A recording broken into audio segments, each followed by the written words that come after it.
नमस्कार मित्रांनो, माझं नाव आहे अश्विन घोर आणि तुम्ही बघून राहिले घनघोर. महाराष्ट्राच्या राजकारणामध्ये गेल्या 8-10 वर्षात म्हणजे साधारणपणे नरेंद्र मोदींची लाट देशात आल्याच्या नंतर त्याचे पडसाद महाराष्ट्रातसुद्धा उमटले आणि त्याच्यातून महाराष्ट्राला एक नवीन तरुण राजकारणी चेहरा मिळाला आणि तो म्हणजे देवेंद्र फडणवीस. झुंजार अभ्यासू आमदार ते होतकरू कष्टाळू मुख्यमंत्री इथपासून आता महाराष्ट्रातला सर्वात चाणाक्ष राजकारणी असा प्रवास देवेंद्र फडणवीस यांनी अत्यंत वेगाने पूर्ण केलेला आहे आणि अगदी यशस्वीसुद्धा झालेला आहे त्यांचा हा प्रवास.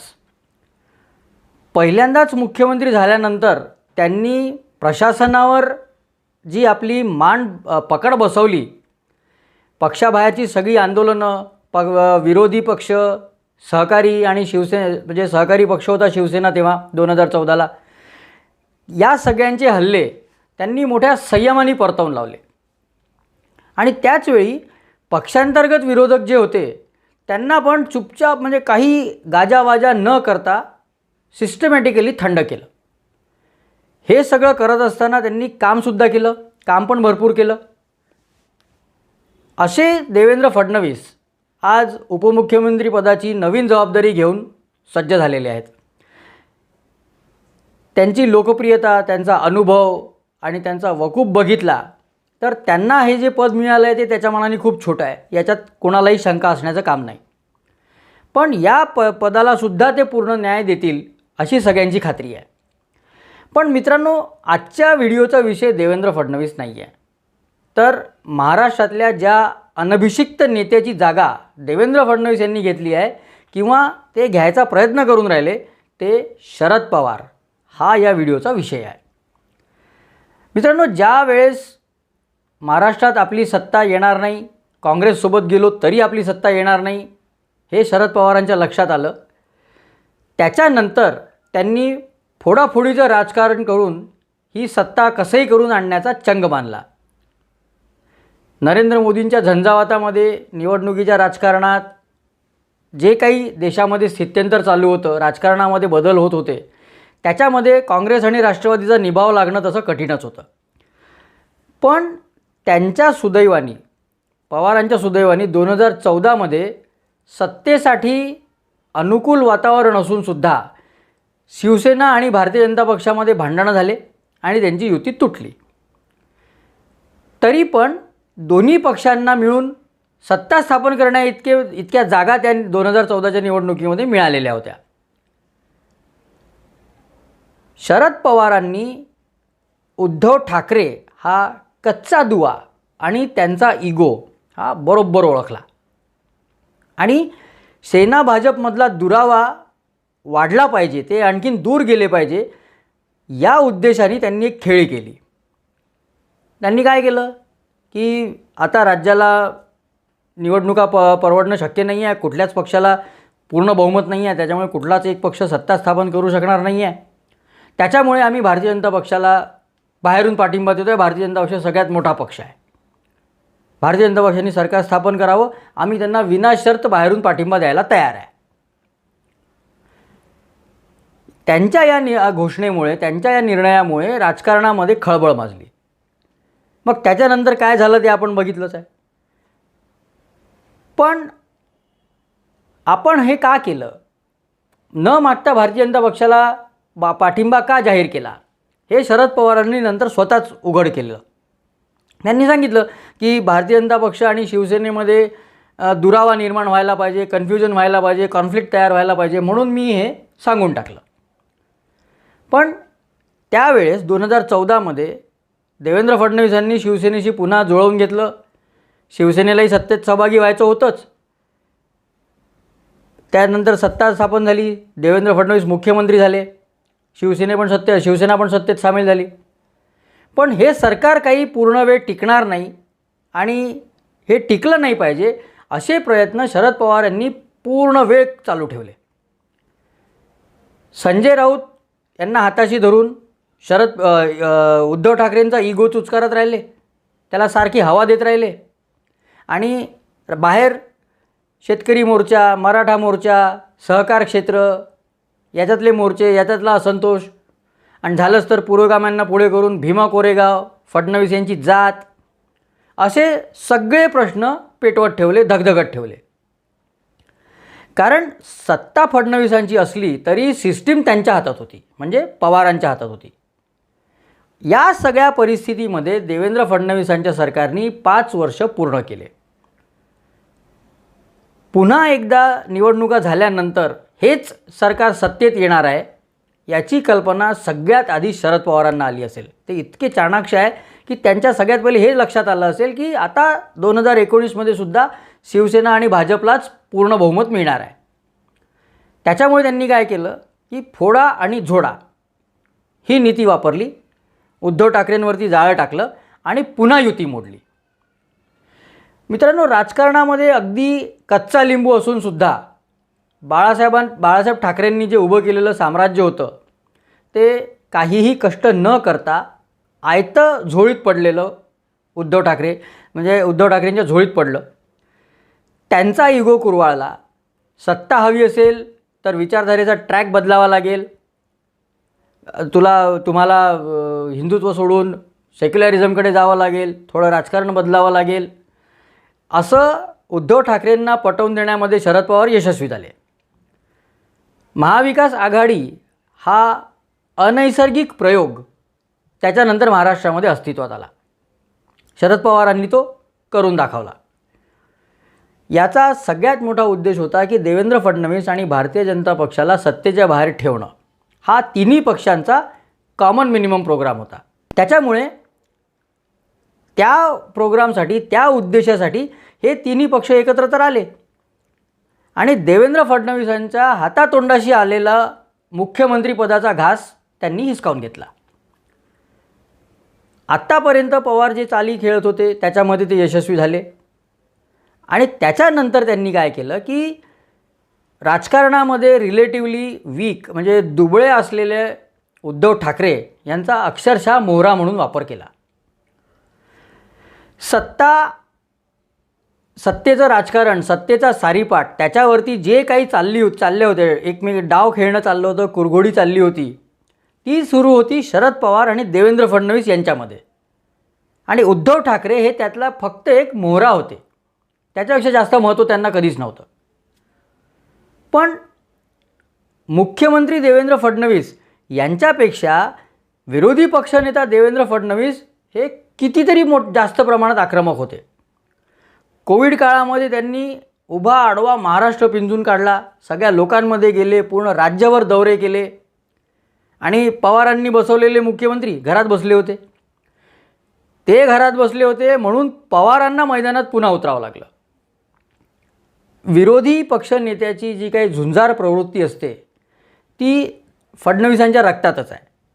पण त्याच्यासोबतच 5 वर्षाचा मुख्यमंत्रीपदाचा अनुभव पण त्यांना होता. अत्यंत चाणाक्ष बुद्धीचे देवेंद्र फडणवीस कोणतीही तडजोड न करणारे नेते आहेत. त्याच्यामुळे शरद पवार आणि त्यांची संपूर्ण सिस्टीमसुद्धा त्यांना रोखू शकली नव्हती. गेल्या 2 वर्षामध्ये हे सरकार स्थापन झाल्याच्या नंतर, महाविकास आघाडीचं सरकार स्थापन झाल्याच्या नंतर मनसुख हिरेन, सचिन वाझे, परमबीर सिंग, नवाब मलिक, पेनड्राईव्ह अशा सगळ्या प्रकरणामध्ये देवेंद्र फडणवीसांनी या सरकारला जे हादरे दिले ना, त्याच्यावेळी विरोधी पक्ष नेत्याचीच प्रशासनावर आणि गृहमंत्रालयावर मजबूत पकड आहे हे चाणाक्ष शरद पवारांनी नक्कीच ओळखलं होतं. आणि ज्या प्रकारे देवेंद्र फडणवीसांना गृहमंत्रालयातनं बातम्या मिळत होत्या, बाकी विभागातनं बातम्या मिळत होत्या, खास करून पोलिसांचं काय चाललेलं आहे, पोलीस काय करतात आहे, राज्यात काय घडतं आहे, या बातम्या त्यांना मिळत होत्या.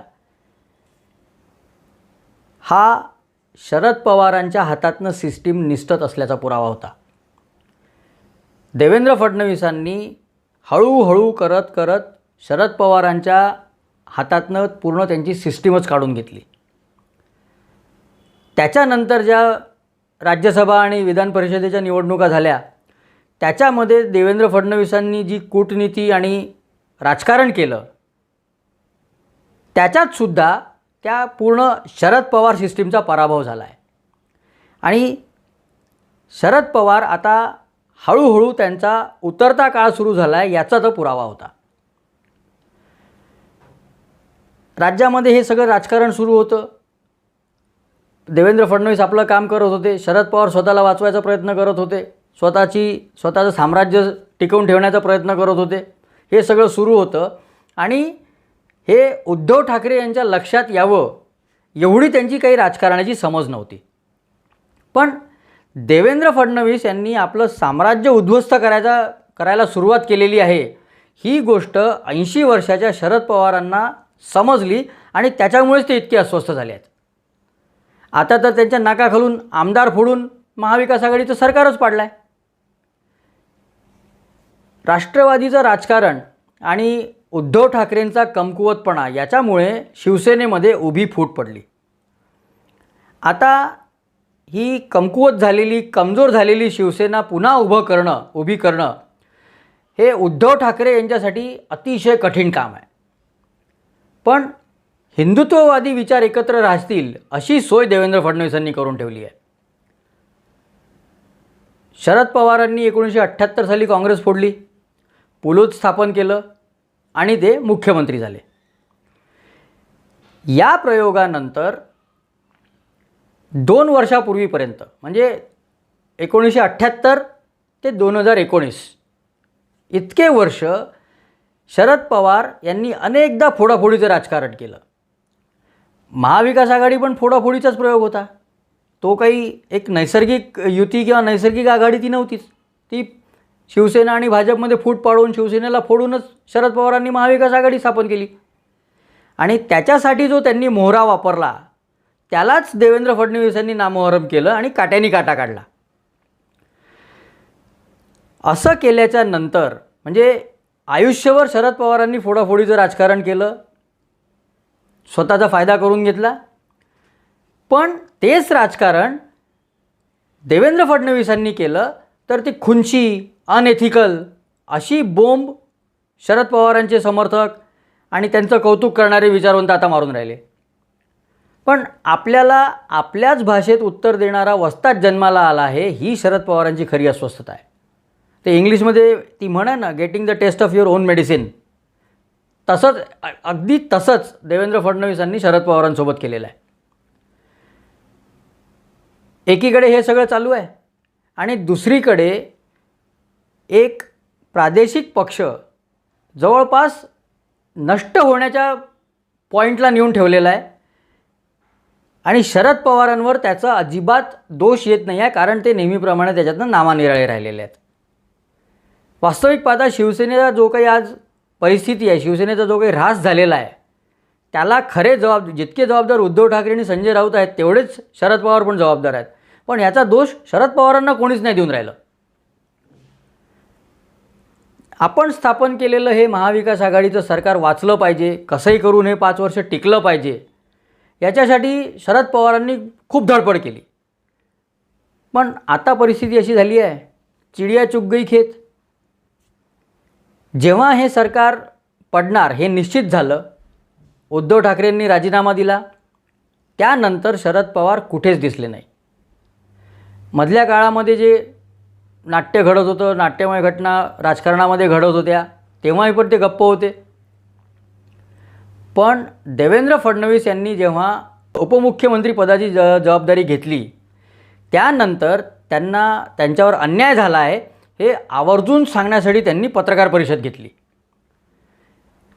त्या पत्रकार परिषदेमध्ये त्यांनी हे पण सांगितलं, म्हणजे ते हे सांगायलाही विसरले नाही, की संघाचे संस्कार असल्यामुळेच फडणवीस यांनी असं दुय्यम स्थान पत्करलेलं आहे. संघाचे संस्कार आणि पक्षाचा आदेश. मित्रांनो, शरद पवारांनी आपल्या 50 वर्षांच्या राजकारणामध्ये अनेक माणसं जोडलेली आहेत, ही तर फॅक्ट आहे. त्याच्यामध्ये पत्रकार आहे, लेखक आहेत, विचारवंत आहेत, कलाकार आहेत, साहित्यिक आहेत, शिक्षण संस्था आहेत आणि या अशा सगळ्यांना हाताशी धरून एक समाजामध्ये त्यांची स्वतःची एक सिस्टीम तयार केलेली आहे. साखर कारखाने, सहकारी बँका, पतसंस्था, बागायतदार, दूध संस्था अशा सगळ्यांना हातात घेऊन, सहकार क्षेत्राला हातात घेऊन त्यांनी आपलं आर्थिक साम्राज्य निर्माण केलं. त्यांचं हे व्यापक राजकारण जे आहे, महाराष्ट्राच्या खेड्यापाड्यात पसरलेलं जे राजकारण आहे ते मोडून काढणं अत्यंत कठीण आहे. त्याच्यामुळे सत्ता कोणाची पण असू द्या, सिस्टीम आपलीच असेल अशी शरद पवारांना कालपर्यंत खात्री होती. पण गेल्या 8 वर्षामध्ये ही सिस्टीम हळूहळू कोलमडते आहे, ही डगमगायला लागलेली आहे. देवेंद्र फडणवीसांनी इंग्लिशमध्ये जसं त्याला म्हणतात ब्रिक बाय ब्रिक, एक एक वीट काढत काढत शरद पवारांचं हे साम्राज्य खिळखिळं केलेलं आहे. आता उतार वयात असलेल्या शरद पवारांनी आयुष्यभर जे राजकारण केलं त्याच्यातून त्यांच्याच पक्षात त्यांचा कोणावर आणि कोणाचा त्यांच्यावर विश्वास राहिलेला नाही आहे. त्याच्यामुळे महाराष्ट्राच्या राजकारणात आपल्या मुलीचं बस्तान बसवणं त्यांना खूप कठीण झालेलं आहे. पक्षाची जबाबदारी कोणावर टाकता येईल अशी परिस्थिती नाही. महाविकास आघाडीचा प्रयोग पुढे टिकेल असं सध्या तरी दिसत नाही. कालच्या प्रेस कॉन्फरन्समध्ये शरद पवारांनी स्वतःच सांगितलं की इथून पुढे आम्ही महाविकास आघाडी म्हणून कुठल्याच निवडणुका लढवणार नाही आहे. याचा अर्थ असा आहे की महाविकास आघाडी मोडलेली आहे. प्रत्येक पक्ष, काँग्रेस, राष्ट्रवादी काँग्रेस आणि शिवसेना आता आपले इंडिपेंडंट सगळे निवडणुका लढणार आहेत. अशा परिस्थितीमध्ये सत्ता आणि आर्थिक साम्राज्य नसेल तर पैशाच्या बळावर जमा केलेली मंडळी किती वेळ सोबत राहतील, किती काळ साथ देतील याची खात्री नाही. आज 80व्या वर्षी शरद पवारांच्या आयुष्याची ही मिळकत आहे. विश्वास टाकायला कोणी नाही, विश्वासाने कोणाला काही जबाबदारी द्यायसाठी असा माणूस नाही आणि यांच्यावर कोणाचा विश्वास नाही, यांच्या पक्षातल्या लोकांचा सुद्धा. याच्या उलट देवेंद्र फडणवीसांची स्थिती आहे. परवा जे काही झालं त्याच्यानंतर देवेंद्र फडणवीस यांची प्रतिष्ठा खूप वाढलेली आहे, त्यांची प्रतिमा खूप उंचावल्या गेलेली आहे. त्यांना मुख्यमंत्रीपद मिळालं नाही म्हणून अनेक लोक मनापासून दुःखी झालेले आहेत. अनेकांना वाईट वाटलेलं आहे. त्यांना मुख्यमंत्रीपद ही डिझर्व्ड बिईंग चीफ मिनिस्टर, पण त्यांना उपमुख्यमंत्री व्हावं लागलेलं आहे. यामुळे त्यांचे समर्थक, त्यांचे कार्यकर्ते, त्यांचे चाहते मनापासून दुःखी झालेले आहेत. त्यांना दुःख खूप झालेलं आहे. पण याच्यापेक्षाही महत्त्वाचं हे आहे की गेल्या 2.5 वर्षामध्ये सत्ता नसतानासुद्धा 106 आमदार त्यांनी जोडून ठेवले. एकही आमदार फुटून गेला नाही. हे अत्यंत कठीण काम देवेंद्र फडणवीसांनी केलेलं आहे. सगळी टीका, गलिच्छ टोमणे, असभ्य टोमणे त्यांनी शांतपणे सहन केले आणि 2.5 वर्षापूर्वी त्यांच्यासोबत जो विश्वासघात झाला होता, त्यांची जी फसवणूक झाली होती त्याची व्याजासकट परतफेड केली आणि अशी केली की कोणाला पाणी मागायला पण वेळ मिळाला नाही. असं सगळं कर्तृत्व गाजवून शांतपणे, सज्जनपणे पक्षशिस्त म्हणून दुय्यम पद त्यांनी स्वीकारलेलं आहे. इतक्या वर्षांमध्ये पैसा, सत्ता, सिस्टीम सगळं कमावलं, पण आपण देवेंद्र फडणवीसांसारखा एकही वारसदार घडवू शकलो नाही. ही शरद पवारांची सगळ्यात मोठी शोकांतिका आहे. हे सगळ्यात मोठं त्यांचं दुःख असेल आणि ते गेल्या 2 महिन्यात जखमेसारखं भळभळून वाहून राहिलं आहे. देवेंद्र फडणवीसांनी गेल्या 8-10 दिवसामध्ये जे राजकारण केलं त्याच्यातून त्यांची तीक्ष्ण बुद्धिमत्ता सगळ्यांना दिसलीच आहे. पण त्याच्यातही दुय्यम पद स्वीकारून पक्षशिस्त आणि नैतिकतेचा धडा जो त्यांनी दिलेला आहे त्याच्यामुळे त्यांची उंची आणखीनच वाढलेली आहे. मित्रांनो, आता इथेच थांबतो. हा व्हिडिओ तुम्हाला आवडला असेल तर लाईक करा, मित्रपरिचितांसोबत शेअर करा आणि घनघोर चॅनलला जास्तीत जास्त सबस्क्राईब करा. धन्यवाद.